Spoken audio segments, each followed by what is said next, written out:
Thank you all very much for coming. The only thing I have a problem with this room is I feel like it's sort of like a tennis court, so I apologize to this whole swath of audience, but mostly I'll be looking at Maddie, so it's okay.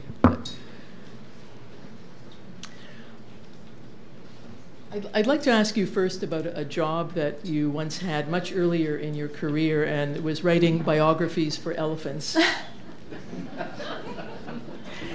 What was that about? I was traveling in Cambodia and Laos. I was writing an earlier novel, Dogs at the Perimeter. Is the sound loud enough? Everyone here? No. Oh, I can also project more. Should I project? Project more. Project more, yes. Yeah, project more. Yes.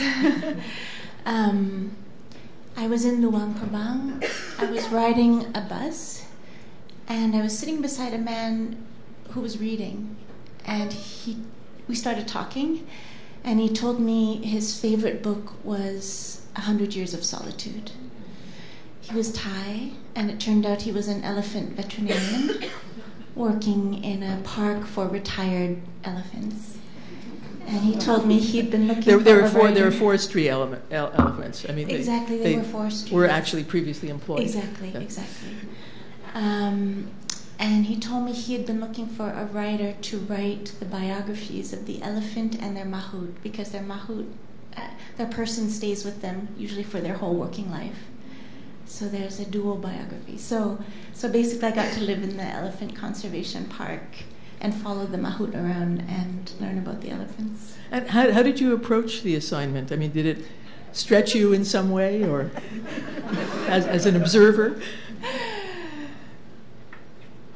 Well, it was that they had become this almost like the same personality, the mahout and their elephant. They had been together so long.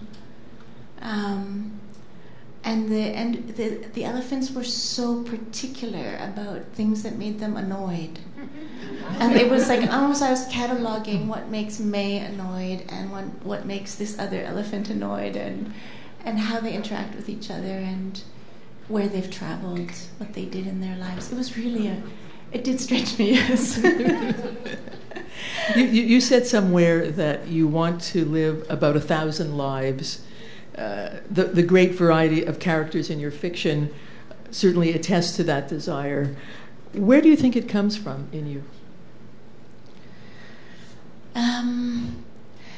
I feel like when I was growing up, I felt constrained by the neighborhood, or at least I loved our neighborhood in Vancouver, but I always wondered what was beyond it.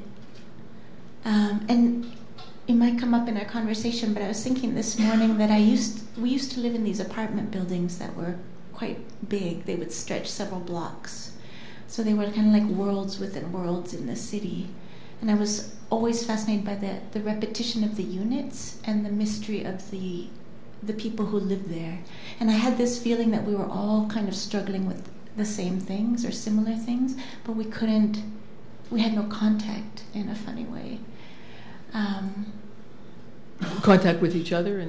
Yeah, because everyone was so busy. It was very like working class immigrant, sort of dwelling. Everyone was always just rushing somewhere. Yeah. Because you've described your childhood as chaotic and somewhat lonely. Yes. Why was that? Well, my parents worked a lot, and I was the youngest, so we moved often. Every couple of years we moved. Why? My parents often had trouble paying the rent. So... Did you move at night? No. The one family member who shall remain nameless did indeed move in the night. We just, the thing was, and the great part about it was that we lived in so many different neighborhoods in Vancouver, and sometimes when I'm there with Rawi or someone, I'll be like, oh, I used to live in this neighborhood, and then we'll go somewhere else, and I'll be like, I used to live in this neighborhood. They're going to have a lot of plaques. Yeah. Yes, what was the question? The question was, why, you've answered only part, which is why it was chaotic, but why lonely? Or maybe lonely because you moved it.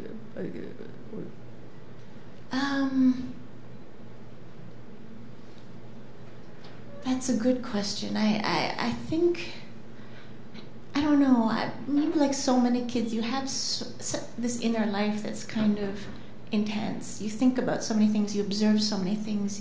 You're kind of powerless, you're kind of at the mercy of situation or adults or whatever the case may be.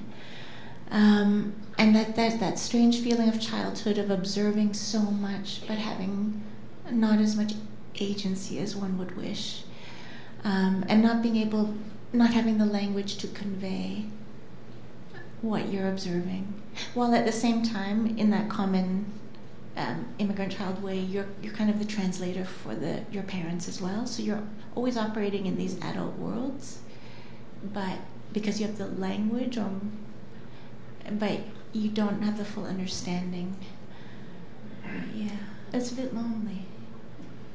Because your parents spoke different. Your mother spoke Cantonese, your father spoke Hakka. And did you understand those languages? Could you speak them? Not Hakka, because my father didn't have family in Vancouver, so we never heard him really speaking Hakka.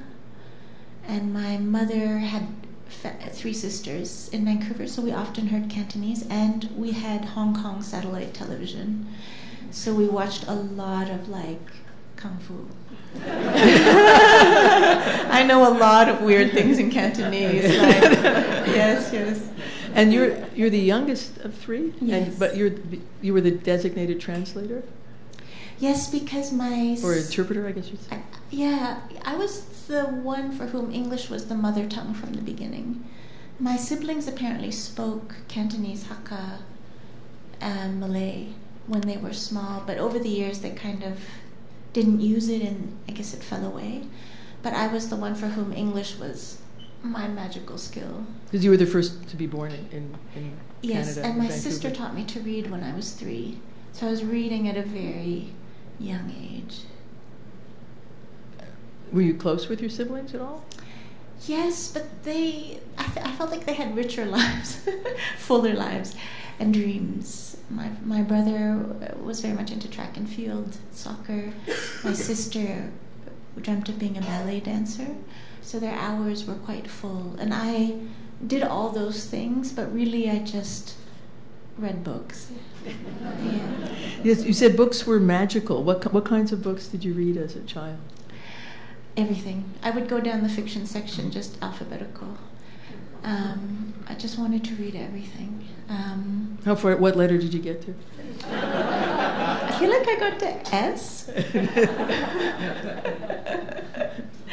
I was a very fast reader, probably too fast. It was like hunger. I was just eating really fast. I just and the escape, because I do remember the apartments were so small, and there weren't quite enough rooms for us. So reading was a way to make mental space, or to make space. The world suddenly got very big, even if you were in your tiny bunk bed, with the cover over your head. Yeah. Why so you could read at night? Is that why you had the cover over your head? I often read at night, yes. Yeah. Flashlight? Flashlight. Or I sometimes kept the light on. I'm sure that bothered my sister. Well, I know you had the Encyclopedia Britannica because, I should say this is a rematch because a year ago you interviewed me and we discovered that both our immigrant fathers had been, I wouldn't say exactly suckered into, but had enough insecurity that they forked out much more money than they had to buy encyclopedias. Yes. Yes. Yeah. All the books in one. Yes. Your parents didn't talk much about...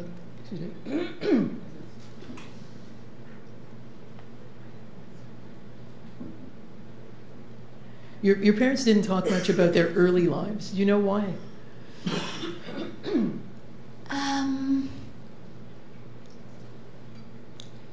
Maybe for different reasons. I feel like with my dad, he was a child of the Second World War. And I feel like with my dad, and maybe like so many, they had found a way to put their memories in a contained few sentences. So if you asked him about his childhood, he would just say something like, I just remember being hungry. Or I refuse to eat eggplant now, because back then all we had to eat was eggplant. But capsule memories, and he wouldn't go much farther beyond that. He would talk about the last time he saw his father, but very briefly. He would say something like, I don't remember my father ever holding me. He was 5 when his father was killed. And I think my mother, the reason was different. I think she really embraced all the opportunities that came with immigration. She was very curious, she was very outgoing, she had a big laugh. And I think when she felt like there was no place for her in Hong Kong. So in a way, she didn't want to look back.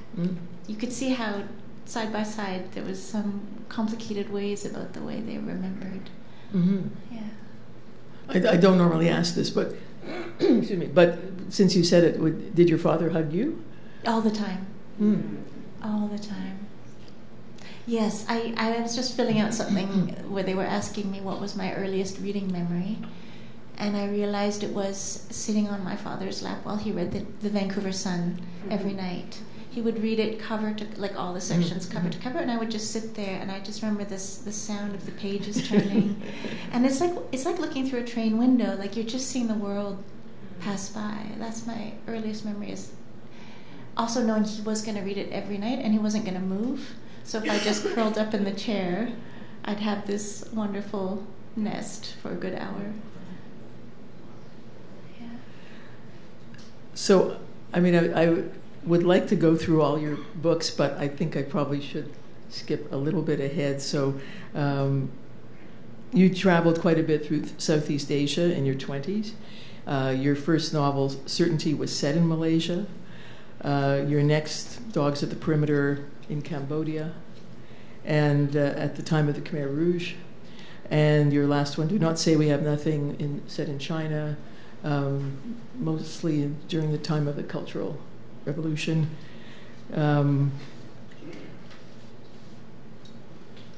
So I would say from the beginning, the politics and history have fueled your fiction. And I'll allow myself one question to cover all these novels, but there's a sense in which they converse with each other. But you've described Dogs at the Perimeter as being an especially important book for you. Why is that? Well, you know, when I first was spending time in Cambodia, I didn't think I was going to write about this place that had really, it changed me forever.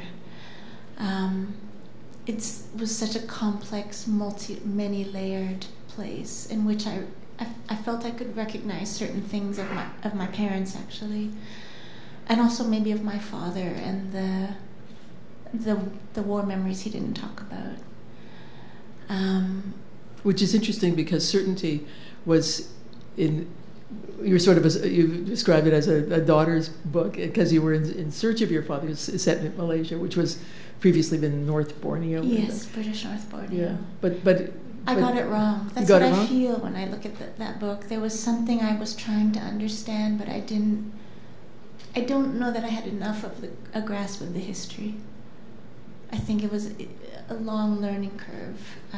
And maybe with Dogs at the Perimeter, because I spent so much time there, because I really thought that maybe there were some things like a genocide that language could not capture. Mm-hmm. And if language actually held it, it would mean that I had actually failed the subject, because it overflows the words that we have. And so that was the struggle of, because my language is fiction, because I believe in novels, yet I also knew that for the novel to really touch that question I was trying to ask, it almost had to not be able to reach it. So I feel like it changed everything I thought about what it is to be a fiction writer. Dogs at the Perimeter. Yes, yes. And I always thought, because I remember it came out, it was a very quiet book. I mean, probably it sold, I don't know, not very many copies. It kind of appeared and disappeared. And I remember telling myself, I'm going to get emotional, one day I'm going to write a book that is going to open the door for people to find that book that meant so much to me. I think which did happen with Do Not Say We Have Nothing. They're connected. Yeah, because you said that they, I mean, specifically, I mean, given your various obsessions, all your books have, are in conversation with each other, but that those two in particular, how do they speak to each other, so to speak? I guess on the surface, both about catastrophe and survival through forgetting in some ways. But Dogs at the Perimeter is so fragmented, and it's quite demanding, I think, for the reader. They kind of have to bring a certain knowledge about Cambodia, the Khmer Rouge, those years, or they have to maybe pick it up along the way somehow and bring it into the book, because the book doesn't really lay it all out. With Do Not Say We Have Nothing, it's epic, it's 600 pages. I thought, okay, there's got to be a way for a reader who knows everything about China and a reader who knows nothing about China to walk through this space together, that it will explain itself, but through narrative. That there must be some way I can enrich the story in that way that understanding will feel natural, recognition will feel natural, that these characters will live and breathe with you. And I thought maybe I hadn't done that with Dogs at the Perimeter, or that maybe, I don't know, but I just feel they connect. And the part I didn't write about in Cambodia were the musicians, what happened to the musicians during the Khmer Rouge, and that carried over into what happened to the musicians in China during the Cultural Revolution. Your brand new novel, called The Book of Records, it's a multi-layered story moving through time and space in an imaginative ways. It's set mostly in a place called the Sea, S-E-A-C, where a girl called Lena has been living with her father since they left their hometown of Foshan, China, when she was 7. Who is Lena? What are they doing there? Just to set that up. Yes. Lena I grew up with a father, a mother, a brother, and an aunt. When she's 7, the family splits in two, and the father and daughter go on the run. It's a time when many things seem to be shifting, the water levels are changing, the coastline of China is changing, and they end up on this passage where partway along their journey they end up in an enclave that's made of many buildings that are no longer inhabited. And for most people, they touch land and continue their journey, looking for a safe place, a new home, another beginning. But Lena and her father can't move on. Her father's not well, but he thinks a little bit of recovery time and they'll be able to continue. But along the way, he tells her that this place where they live, the sea, is a building made of time. Which means? Which means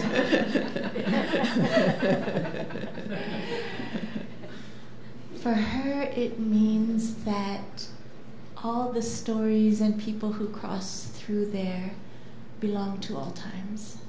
Belong to? All times. All times. And he explains it to her as a kind of knot crossing over itself, a piece of string. I just quote that because the sea seems to be a place more metaphorical and real, and the way Lena's father tells her, everyone passes through the sea. After these buildings, histories break apart. The sea is a length of string crossing over itself. The sea is made up of time. And these are mind-bending concepts. So can you talk a little more about your idea of what the sea is? I had this idea 20 years ago. My mom had passed away suddenly in her 50s, and then in the year or two after she passed away, I couldn't read fiction. I had a really hard time reading literature. And I started reading a lot of physics, neurology, science, because I had this question of, but I don't understand where she is. Like, here's this physical being, these molecules, these memories, this cellular life, reality. Where is she? And then I just had this thought in my head, one day I'm going to write a novel set in a building made of time. But I didn't know what that was. I'd been reading a lot of Einstein, you know, space and time. Space and time are the same. There's no such thing as absolute time. Our experience of time is a very human experience of time, but in the equations of the universe, it just doesn't exist. I mean, how are we supposed to understand that? That makes... Yes, so I thought, okay, so if space and time are one, what would that look like? So then I had this building made of time. Called the sea. Called the sea.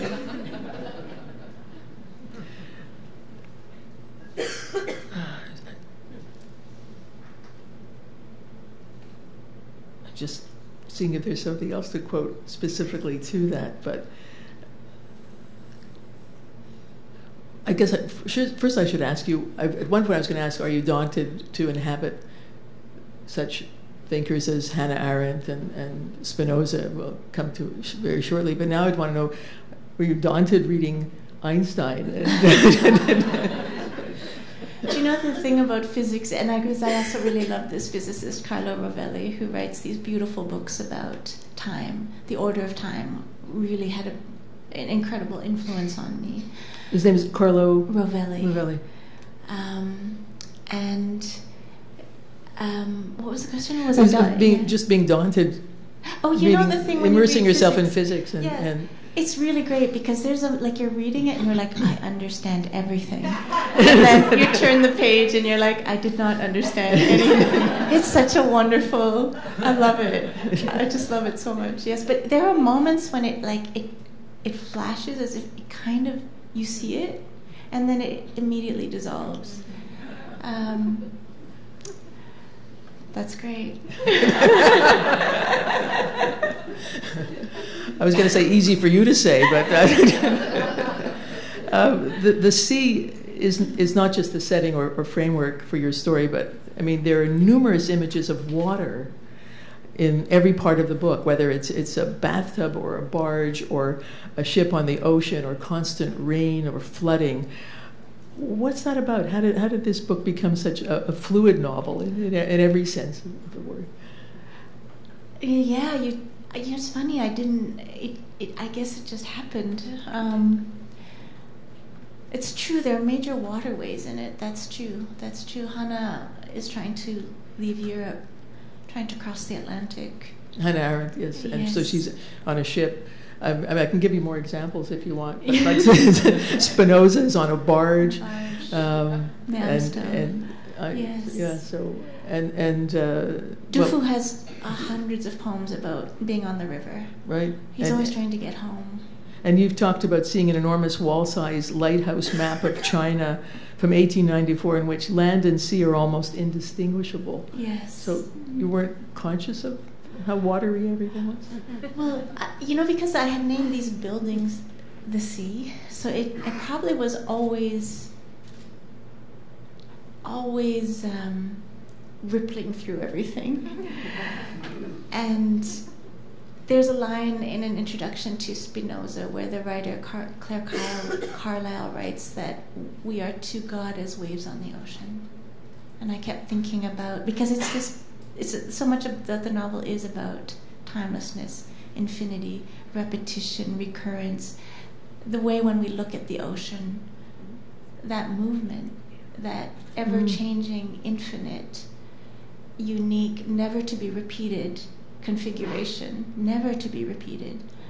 Though it continuous, like the ongoing. Yes. That's what I was looking for in the sea, and I guess everyone who lives in the sea in the novel brings that question into it. Yeah. Du Fu, the 8th century Tang Dynasty poet, is one of the novels real-life historical characters, and he's warned in a dream that the era into which he was born is ending. The ground has turned to water. This is a quote: from the highest to the lowest, all things must change their places. No life will be left undisturbed. Are you imagining a kind of watery apocalypse? Mm-hmm. In the end, Du Fu will live through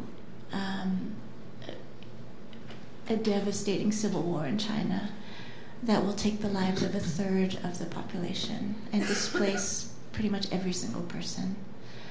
It happens when he's in late middle age. And most of the poems we have of him, I guess we have about 1,400 poems of his, are written in that last third of his life. Mm. But the warning signs are there. You know, as he very much wants to serve the government. He wants to be a good Confucian scholar and official. But the warning signs are all there that the center will not hold. And he documents it through poetry. Although he endures almost a Kafkaesque bureaucracy in his attempts to work for the government or to have a position that... He spends most of his life trying to get a job. Yeah, basically. yeah. And like, so many of the poems are just really CVs, job applications. They're like, I mean, it really is quite moving to read them all. And when he's really impoverished, there's some amazing poems where he'll be like, hello, neighbor, I saw these amazing seeds growing in your garden. Perhaps you could spare a few for me. Like, he's always begging plants. All sorts of things, but all in poetry. It's beautiful. I would like to ask about the title, The Book of Records, because some of your readers will recognize the name from your last novel, Do Not Say We Have Nothing. What's its meaning here? In The Book of Records, it's this novel that has no beginning and no end, that the characters love, and they copy out for each other, because it feels like it's holding a mirror up to their lives. And they copy it because they love it and to give it to someone they care about. And as the years pass, they use this hand-copied novel to hide true names and true deeds, real histories that, for whatever reason, are not allowed to be spoken in the moment in which they live. And they're hoping, in a way, to hide it in literature, so that one day, when conditions allow, it can be re-entered into the book of history. I think that idea always stayed with me about what it means to try to have literature as this temporary refuge for the things we hope history will not forget. And in this case, Lena is writing her own book of records for a family member she feels she may never find. Yes.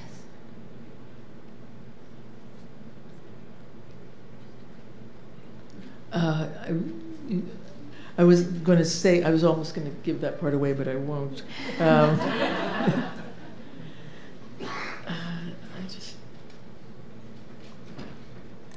I stopped so abruptly because I didn't know how to go on. I know. I took you by because there are surprise. different kinds of books, and there's Yes. a point where Lena thinks she will make a book of records, but you bought the book, now you can find out how that works. There's a lot of questions in the book about how one keeps a book of records and whether one should remember a story word for word and then just retell it, or what it means to let the story be absorbed into yourself and then one day reinfuse it with life, breathe it into life again, even if that means getting some things wrong. They're just passing allusions to the book of records as you go along. Lena's father has brought with them from their home in Foshan 3 books that he randomly selected from a series called The Great Lives of Voyagers. Volume 3 is the 8th century Tang poet, 8th century Tang dynasty poet Du Fu. Number 70 concerns the 17th century Dutch philosopher Baruch Spinoza. And number 84 features the political thinker Hannah Arendt. is there such a series? And if so, where do I sign up for it? No, I was going to. How did you come to invent this? This isn't the Encyclopedia Britannica resurfacing, is it? I was thinking, Rowie and I actually really helped him. I was thinking about these series of books we have when we're kids, either that they're like, of course there's the detective ones and the kids' books ones, but also my parents kept a series of the lives of the saints. And then they were just these individual biographies in this small format. And I feel like a lot of kids have these series that are about great lives or certain histories that shaped the world or something like that in a very readable format, easy to digest. And in this case, they're a set of books that came free with a magazine subscription their mom had. But the kids really love them. They're full of illustrations, they have maps, they're adventure stories. How one turns Spinoza into an adventure story was the challenge. Well, in fact, you even have Lena questioning that, because how is Spinoza a voyager? And he gives, of course, as the whole book gives, of course, the most articulate poetic response to voyaging and different kinds of voyages and mental voyages and coming and going.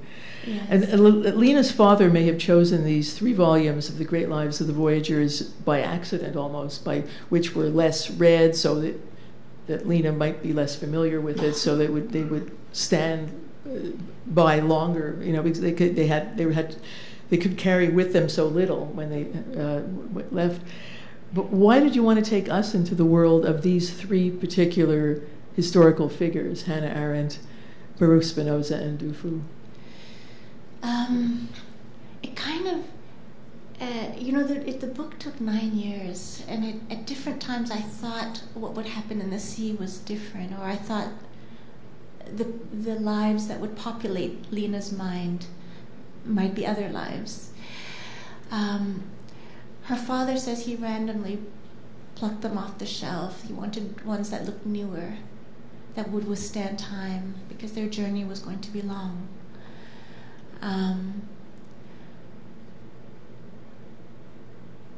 I think in the end what I recognized from the father's choices is he wanted to give her lives that were far different from his own. At some point he's going to tell Lena what happened to their family and what he did. And he doesn't believe he's the model of a good life. Mm-hmm. He doesn't believe his life can show her what it means to be ethical, to choose wisely, to protect those you love. And he wants to give her another story, even if he has to enlarge it in her imagination, add to it, expand it. And then the way I chose was, when I sat down to write the book, I thought, I thought this world is changing. I started writing it in 2016, and I thought, who might I want to spend the next 5 or 10 years with, thinking with them, being in conversation with them, having this dialogue that I knew could be never ending. And I wanted to choose thinkers that had a profound effect on me, mm-hmm. had read them when I was young, that I carried them inside me in ways I didn't fully understand. So that's how it came to be, these 3. I was really interested in education, what it means to have an education, what we mean when we say the word, and how those things might determine to some way how we come to believe the things we believe. I wanted to kind of ask myself some hard questions about what I believed.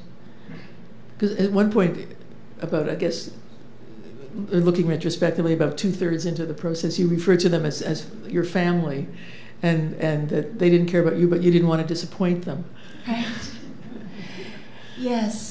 I had other people living in the sea, other writers, quite a few writers that I wanted to spend time with, but they did not want to spend time with me. They took one look around the sea and they were like, yeah, no. But Hannah, Spinoza, and Dufu were like, okay, I can live here. I'm okay with this room. Bring me a few things that I need. I need paper. I need a few other, So, and I kind of was joking that I was the errand girl running around getting things for these three so that they would stay in my building and talk to Lena, who's so hungry for an education. Yeah. Well, you create in your novel. Lena meets these three very different characters. So you create kind of counterparts. Neighbors in the building who share with her the stories of the three historical great voyagers. Sorry. And they're somehow intimately connected to them. I mean, they're custodians of their stories. There's one each that represents each one of them in an odd way. Well, first I'll ask you, how does that work, these counterparts for them? They're the neighbors. They live on the same floor as Lena and her father. They become kind of one family, taking care of each other. But it turns out, coincidentally, that the three neighbors can tell very good stories about these three particular historical figures. I thought of them as the echo of an echo of an echo, or I thought of them about the way a historical figure comes down to us across time, almost like a game of telephone. Like they get altered by the times, and the person we're imagining when we think of, say, Hannah Arendt, is not quite Hannah Arendt. And that's what the neighbor is, a historical residue, or someone who has inherited a way of seeing the world. And there's this kind of lineage, not a blood lineage, but almost a lineage of a way of inhabiting the world. It's interesting to think of an echo of an echo of an echo, because I was going to ask, is there a sense in which Lena imagines these counterparts to the real life figures, to have interlocutors, to not exactly make believe friends, but something like that? Yes. All I know for sure is that they're real to Lena. They're very real to her. Their reality is undeniable to her, and they're really her friends. Yes.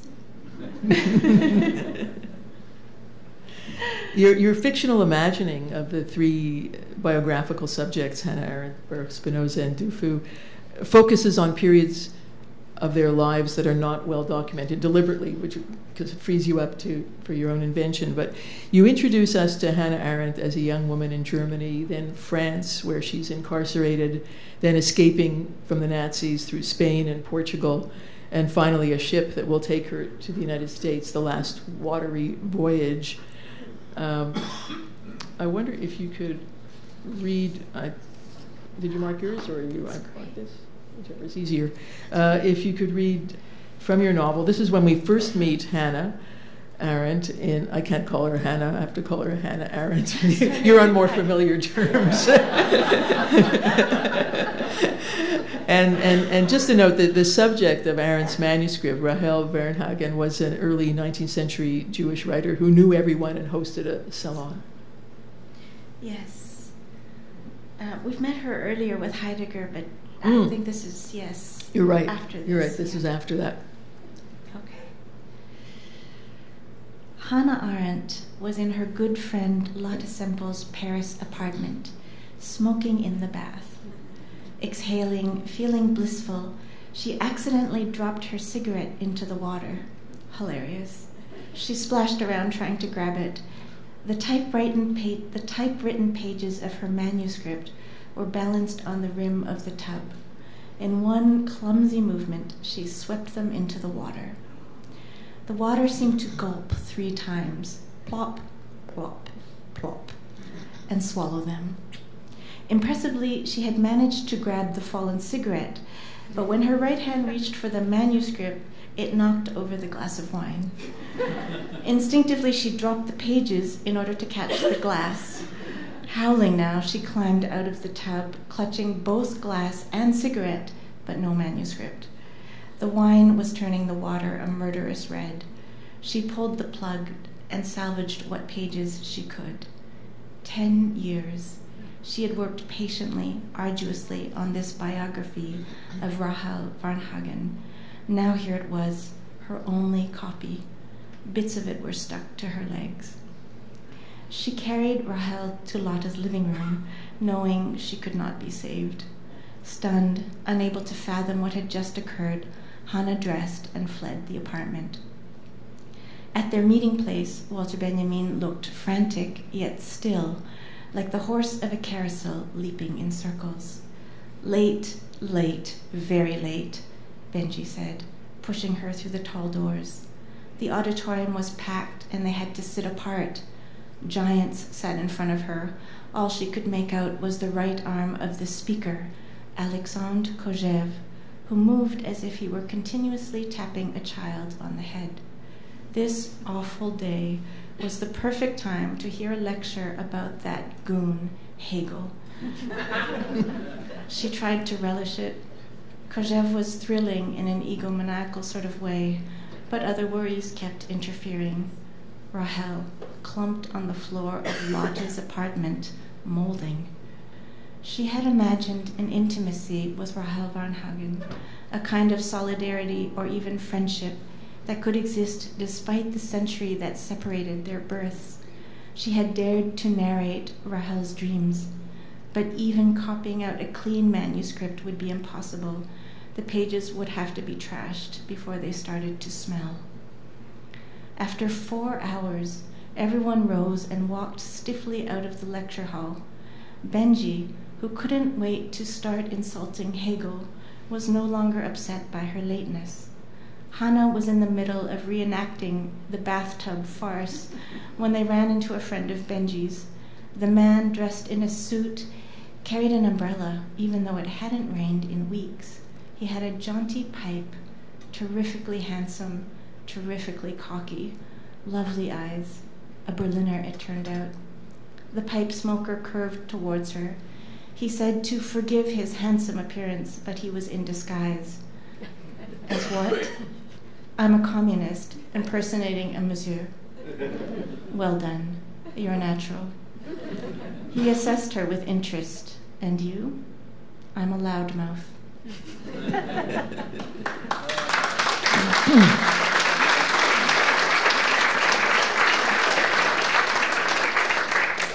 And reader, she marries him. Arendt is so witty and spirited and smart. Were you tempted to just write a book about her? Yes. She wanted it too. Yeah, she wanted the whole book to be about her. She's cracking jokes like. I probably wrote 4 novels to write this one. I probably wrote a Hannah Arendt novel, and a Spinoza novel, and a Dufu novel, and a Einstein novel. But it was so important to me, the way they were together. I had to just find out what that was. And I have to ask this.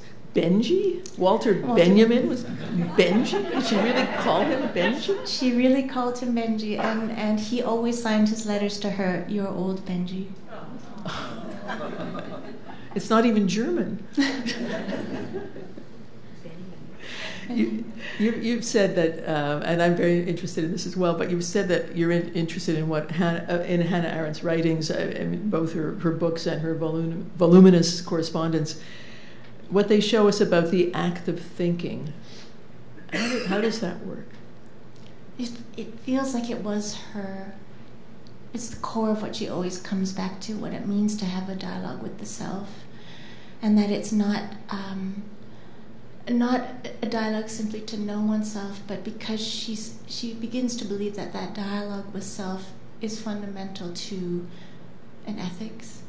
It's fundamental to making sense of our brief time on this world. It's fundamental to thinking about mortality, the human mind, and what it means to choose an action, because she thinks so much about action and judgment.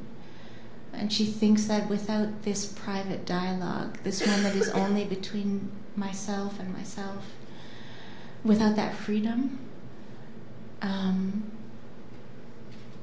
we will not be able to unveil some of what drives our actions in the world, and how we then choose to, in her words, how to appear in the world.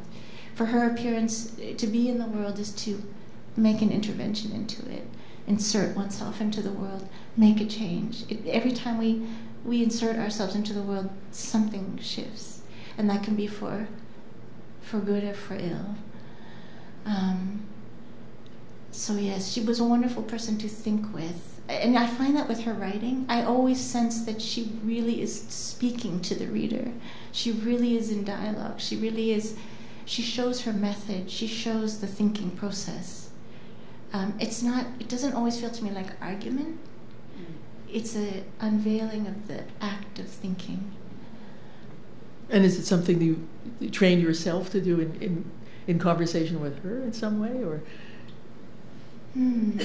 For me, probably that thinking thing happens through the work of fiction.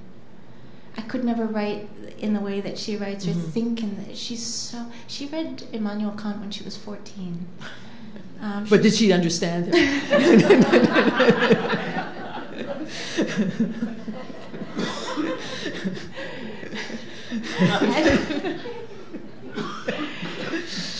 Yes. Okay, sorry.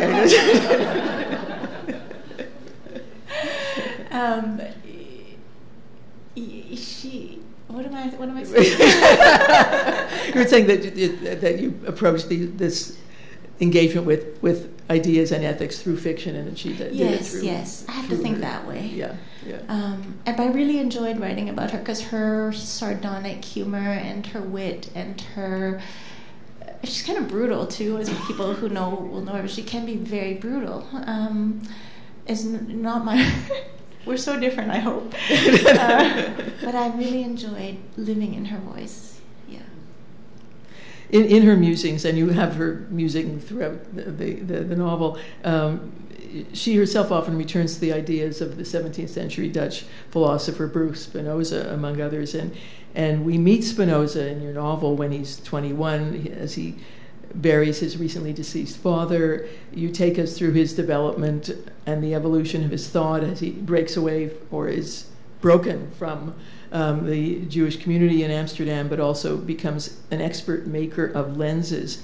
And there's such a sense of achievement when he grinds the perfect lens. And the lens itself is such a beautiful metaphor. There's a paragraph I'm going to have to read to you, but can you talk about that, about what you can tell me about his work in the field? Yes, I was very lucky when I was teaching at Brooklyn College that I made friends with all the philosophy professors, and they would let me sit in on their classes, but especially I got to sit on the Spinoza classes. But one thing I realized is that there's certain things about Spinoza's life that are known, well known.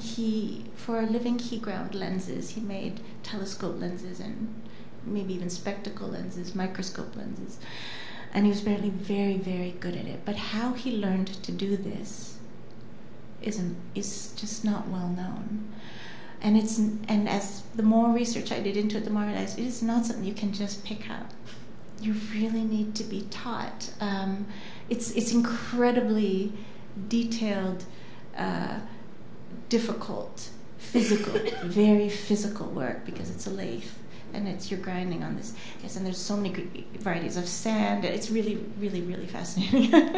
But also, it's an age where it's the first time you can hold something up to your eye and see the rings of Saturn. I mean, it's a transformational moment in time when our whole ideas around the universe are shifting. But all that to say was, I wanted to ground Spinoza in the physicality of his world, in the physicality of grinding those lenses, in what it would mean to bury 5 members of his family by the time he was 21, in what it would mean to that Spinoza always lived. This is in the biographies, but almost no one really picks up on it. He never lives alone, really. He always lives in these houses, Dutch families, that have like 5 or 6 small children. So we think of Spinoza, this philosopher, this very difficult philosopher, grinding lenses, working on his ethics, writing his geometry. There's like 6 kids running around the house, screaming. I used to live in the Netherlands, I know.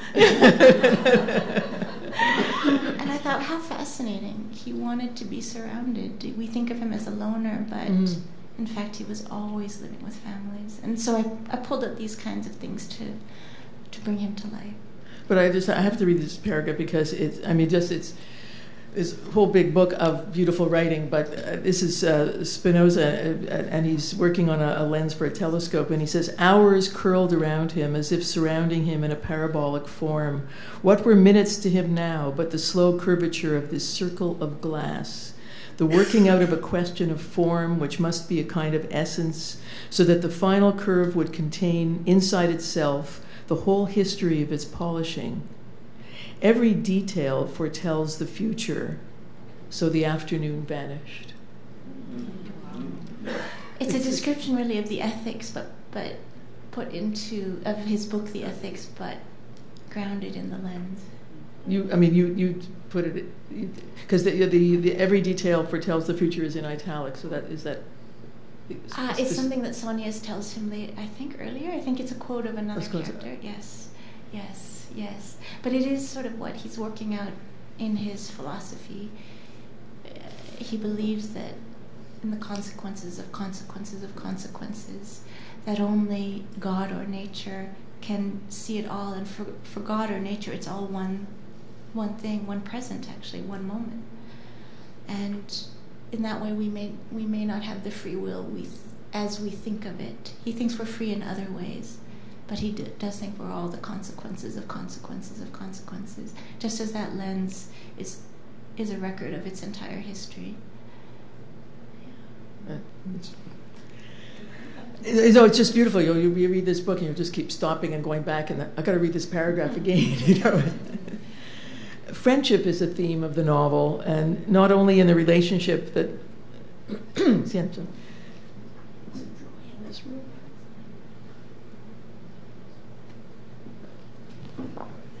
Friendship is a theme of the novel, and not only in the relationships that Lena forms with her neighbors at sea and later as an adult, but in the lives of the historical figures featured in the story. So for Hannah Arendt, you've said, her way stations are not places, but friends. Whatever they are, that is the place to which she continually returns.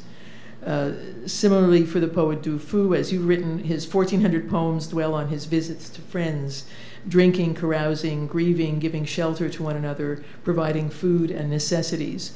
What kind of anchor are friendships for the characters here?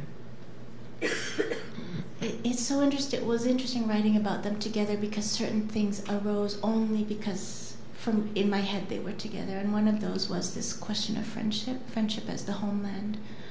And it once you're with them, it makes sense because all of them saw their worlds collapse, either through war with Du Fu, or Hannah Arendt. Hannah Arendt fleeing persecution, fleeing genocide,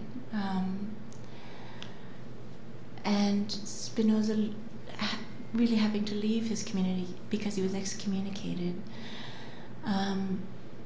And so they found this anchor in relation, friendship, return. The return is not to a place, but to a friend. And this is definitely something I learned from them. Mm-hmm. Maybe it's not something I would have come to in my own thinking about life, but they showed it as I tried to follow their passage. It became clear to it just emerged how they'd reinvented home not as a place, but as those for whom we would give anything. Those for whom? We would give anything. Because I think so much of the novel is also about survival.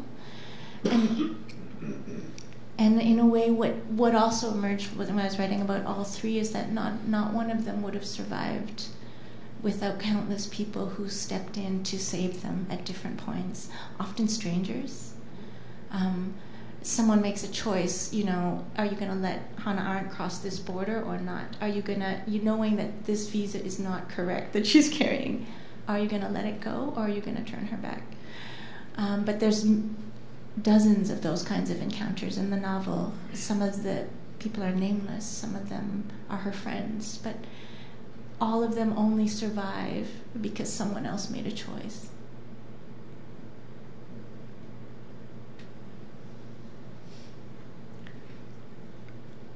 I think I'm sort of running out of time a little bit, but so I have one or two last questions. So one is that this is a novel about time and movement, and it's as if, excuse me, you gave yourself.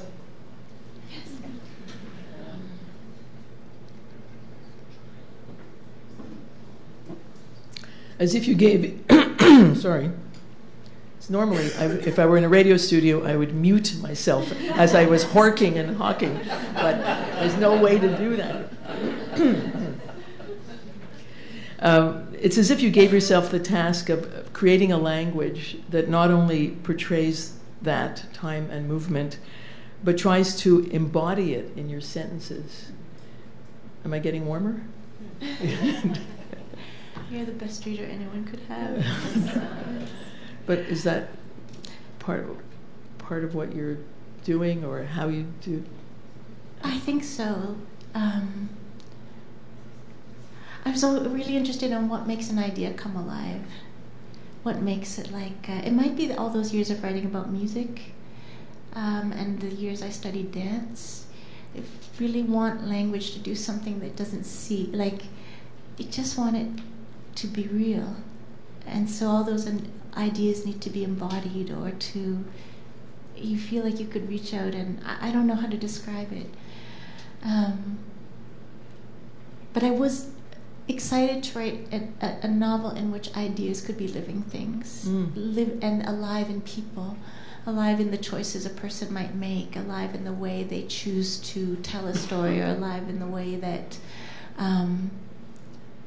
they perceive something. I think I was always looking for that living quality. Well, at one point you have Lena's father tell her, "We inherit stories never intended for us, sometimes to the surprise of those who left them behind. No matter, let things fall to the one in need, who takes it upon herself to care for them." Is that you? Are you the one who someone needs stories and then cares for them? I think,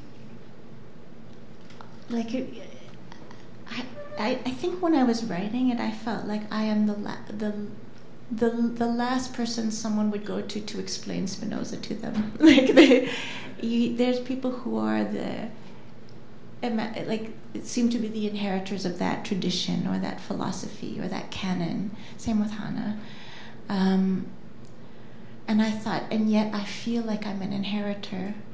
I feel like they have gifted me something. I feel like they're alive in me, but I'm not their child. And I think if Hannah imagined the person who would want to write about her in this way, I don't think she would imagine me.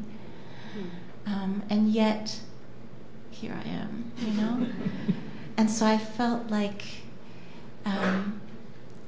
sometimes the philosophies or the thinking or even the person can be your companion because you chose them, even if they might not have chosen you, but you chose them. And I felt a debt to that, you know? Also knowing that I may not understand them fully, but there's something I hope I have deeply understood about them. Such a pleasure to talk to you. Thank you so much, and thank you all for coming.